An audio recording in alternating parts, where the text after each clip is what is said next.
अंबाला में 1 करोड़ का खिताबी दंगल शुरू हो गया है।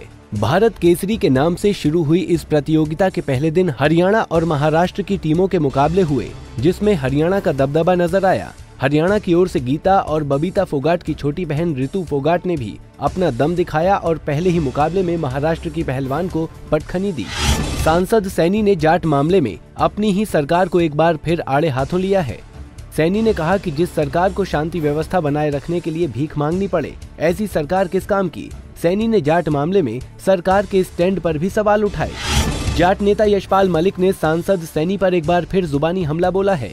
मलिक ने कहा कि सैनी प्रदेश का भाईचारा बिगाड़ रहे हैं और साथ ही अपनी जात को भी बदनाम कर रहे हैं। उन्होंने सैनी को नसीहत दी कि वो अपने बयानों पर लगाम लगाएं। कैबिनेट मंत्री कविता जैन ने जाट धरने के दौरान हुई फतेहाबाद हिंसा की निंदा की है। जैन ने कहा कि जो लोग इस तरह की हिंसक गतिविधियों को अंजाम देते हैं, उनका बहिष्कार जरूरी है। कविता जैन ने कहा कि इस मामले में जांच की जाएगी और दोषियों को बख्शा नहीं जाएगा। 52 दिनों तक चले धरने के बाद सरकार ने तो जाटों की बात मान ली, लेकिन इन धरनों की वजह से रोडवेज को करोड़ों का चूना लगा है। जींद रोडवेज को धरनों की वजह से हर रोज करीब 4 लाख रुपए का नुकसान हो रहा है। सुरक्षा व्यवस्था के चलते बसों की आवाजाही प्रभावित थी, जिसके चलते अब लोगों को बस सेवा मुहैया नहीं हो पा रही है। कैबिनेट मंत्री कृष्णलाल पवार के बेटे सुनील पवार का देर रात हार्ट अटैक से निधन हो गया। सुनील पवार 33 वर्ष के थे। पैतृक गांव मतलौड़ा में उनका अंतिम संस्कार किया गया, जिसमें सीएम मनोहर लाल समेत भाजपा प्रदेश अध्यक्ष सुभाष बराला और इनेलो प्रदेश अध्यक्ष अशोक अरोड़ा भी शामिल हुए।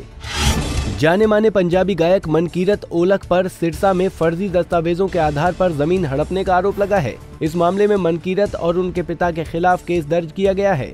सिरसा के एक शख्स ने मनकीरत समेत 5 लोगों के खिलाफ शिकायत की है। इससे पहले फतेहाबाद में भी मनकीरत पर जालसाजी गैंग चलाने के आरोप लग चुके हैं।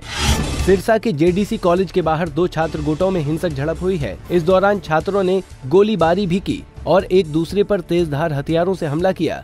इस घटना में 2 छात्र बुरी तरह घायल हुए हैं, जिन्हें सिविल अस्पताल में भर्ती कराया गया है। पुलिस मामले की जांच में जुट गई है।